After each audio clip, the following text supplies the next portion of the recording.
Beware of love. It'll take away everything from you. Not just you, it'll burn your ashes too.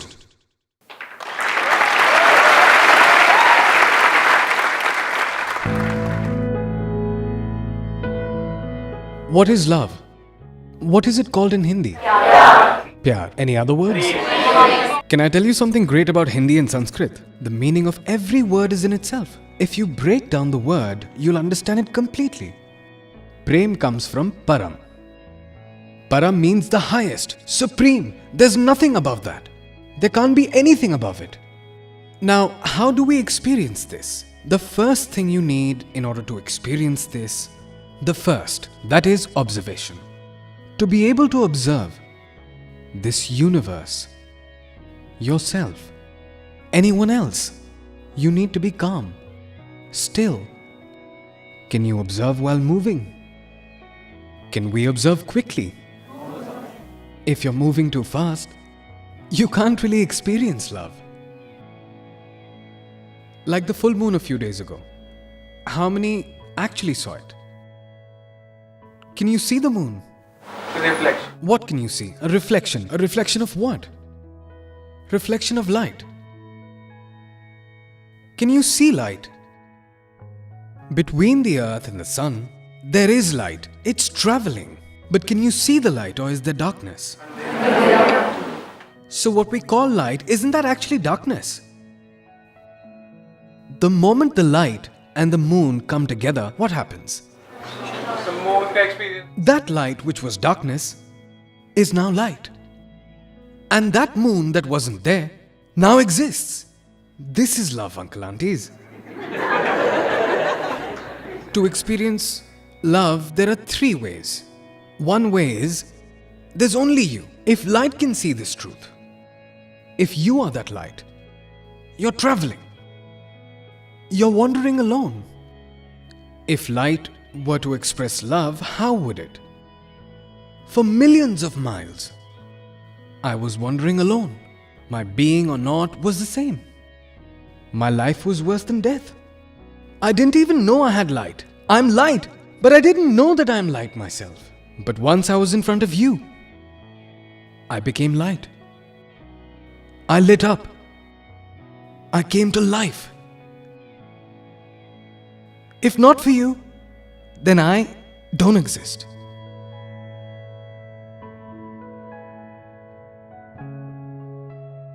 If not for you, where am I? Who am I?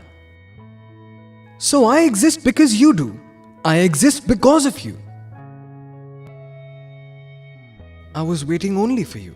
You know, all of these writers or poets, who write these songs that really connect with you when you listen to them. I'm telling you the secret about how they write.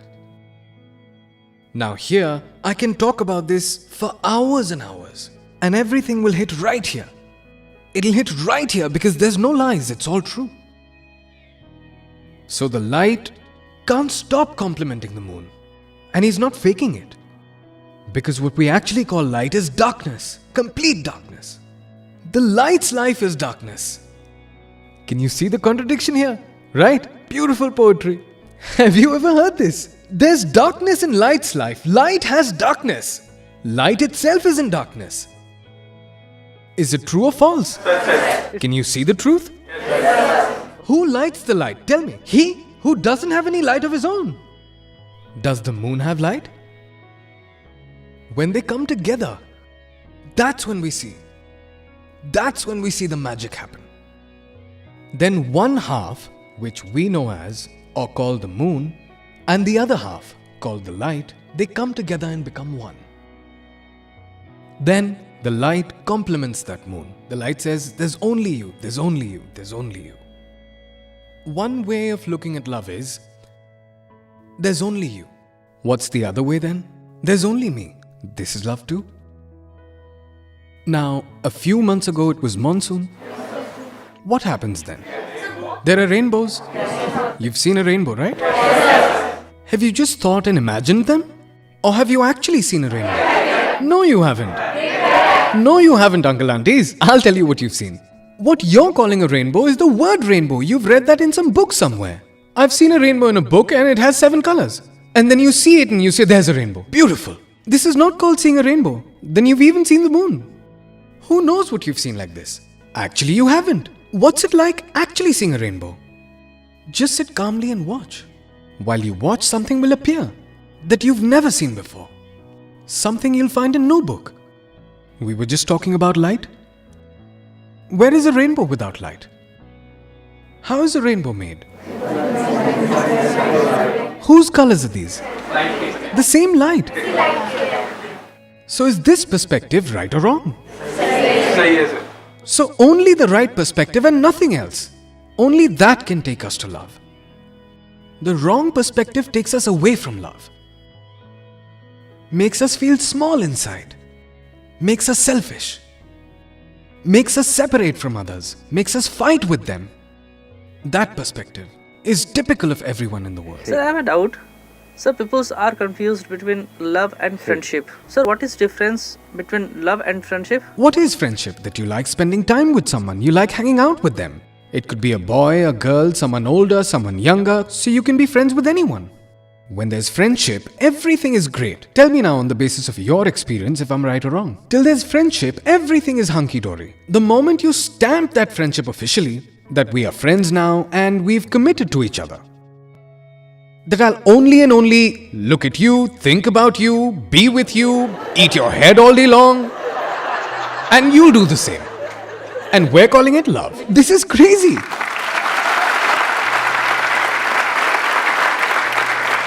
We think commitment is love. Is love commitment?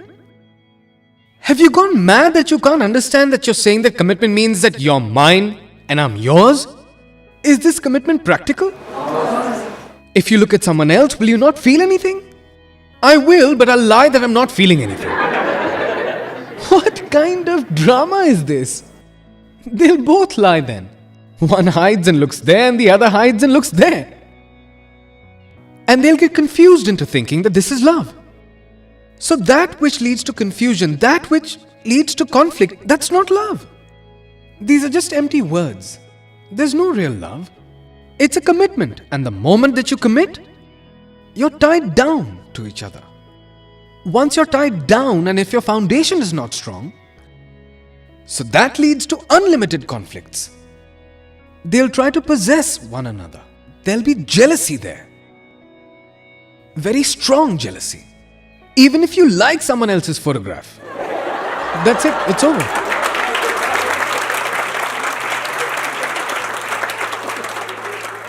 So what I'm asking now is commitment not important? It is. But why is it important and what does it have to do with love? Absolutely nothing at all. Why is a commitment important? It's only important to maintain order in a society. Now here's an interesting way of looking at this. I'm not too sure how you'll see it, how you'll understand it. That person who can see, who has the right perspective, that person doesn't need 100 people to experience love. He needs just one. If you want to see yourself, how many mirrors do you need to see your own self? 1, or do we need 1,000? But the one who can't see, give him 1,000. He still won't. Just like animals. Like when we're looking at birds, what do they do when they're looking at the mirror at themselves? They start pecking at their own reflection. Because it doesn't know how to see. It thinks it's someone else. It doesn't know that it's him. So even if there were 1,000 mirrors there, it'll still do this. So the one who can see, which means all of us, we know this much, that that's me in the mirror. How many mirrors do you need? Just one. In the same way, the person who understands love, who has experienced it firsthand, he doesn't need 1,000. One is enough. The light is looking at the rainbow. The different colors of the rainbow. Within those colors is the red, the blue, the yellow, and the others. So how do we see that? This is also me, and that is also me. There's only me. Isn't this a little egotistical? Understand the difference in the ego. that I am separate from you is ego. Just me.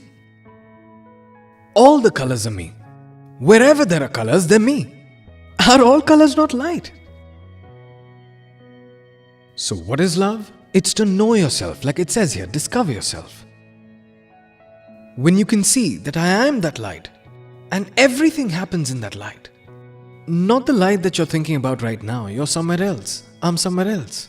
I'm talking about that light which is the source of everything. There is something like this here. There is a material in this world that is in everything. Everything is happening in that. The person looking out from that body and the person looking out from this body are not different, they're one. You can think of it as two cameras facing each other.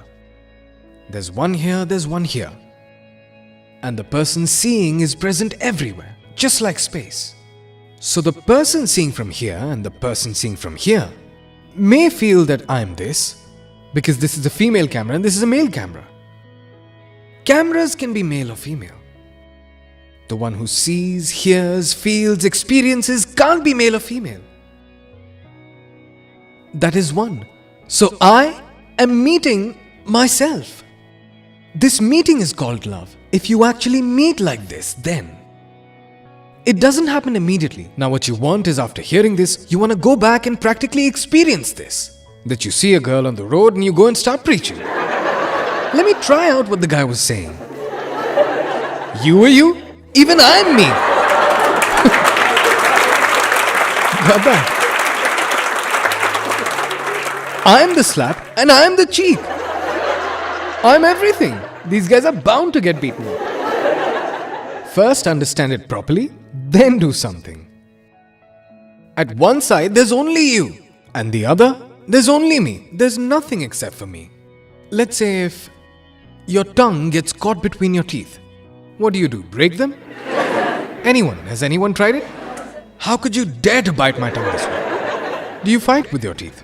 You should break them, right? They made a mistake. They should be punished. Make them realize, right? Until the teeth say sorry. Did you understand what we're talking about? We're talking about you, not the teeth. Let's torture the teeth then. No. Because the teeth and the tongue are both me. This is only me. Here, even separating is love. Now this we won't understand. How separating love? Is divorce love? Should we separate? Should we break up? Is breaking up love? Yes, it is. How? Let's say this is your body. On some part of your body, let's say you got hurt. It's rotten away now, and the doctor says you have to amputate it. And if you don't, it'll spread to the body. What'll you do? Will you cut it or not? But will you cut it with hatred? We're not separating it with hatred, we're doing it with love. Many a times in love, separating is actually love. Last but not the least, so we say at one side it's just you, the other's just me. On the other side, there's no me, there's no you. This is the highest level of love. This is a perspective like two different currents in a river. One perspective can be of the wave, which is of this world, where both the waves are searching for someone. Who are they searching for? Any idea? Have you ever thought about this? Why did I get attracted to him? Why did I get attracted to her? It's very simple. This wave here and this wave here, and the information fed into this wave, the movies you've seen growing up, the stories you've heard, the images you've seen, when you see a wave matching those experiences, you get attracted to them. The images that were inside, something matched them. The moment they matched, there was a spark. Oh my God! The queen of my dreams is in front of me. They're nothing, they're just dreams. It has nothing to do with love. Dreams exist only to be broken. What's the end result of a dream? It has to break, and when they do, it hurts. Dream anything. So dreaming is not love. Waking up is love. Let's move further ahead. Now the waves have two perspectives, that I'm this wave and I'm that wave. What's another one? If you're touching a wave in a river, what are you touching? The water. So where's the wave? What's the wave a form of? Of water. So what's actually there? Isn't it water? Did you understand it or not really? So if you understand that I don't exist, also you don't exist. What exists is just water. Now who will you hate? If you're a wave, then you can hate others. He's overtaken me. Happens. Competition. Comparison. Who will you compare yourself with? Who will water compare itself with? The waves can pretend on the outside that everything's normal, but can't be normal inside. Blame the wave's perspective. In this perspective, there'll be unrest outside and inside. A lot of people don't fight on the outside but inside because they lack the courage outside. I'm talking about when there's no fight inside. That is love. Not just for saying, there's actually no fight. Inside, there's no past, there's no future, there's just information. When you need that information, it comes, it gets used, and whatever has to happen, happens. But actually, the past is nowhere. The future isn't anywhere. There's only now. Where is the past for water? The wave might have one. I was there a year ago, now I'm here. What about water? The water's everywhere. There isn't a place where there's no water. So if you become water, you're not in love with just one person. You're in love with everyone. Then the question comes, if you love everyone, why not have a relationship with everyone? Do you want to die trying to make relationships with everyone? Why don't you get married to everyone? Who's going to marry everyone? Marry one, that's enough. And if you want to experience the depth of love, one is enough. Not 1,000 waves, just one. Through one, you can experience this entire universe. If you're looking into one's eyes, you're not just seeing them, you're seeing everything.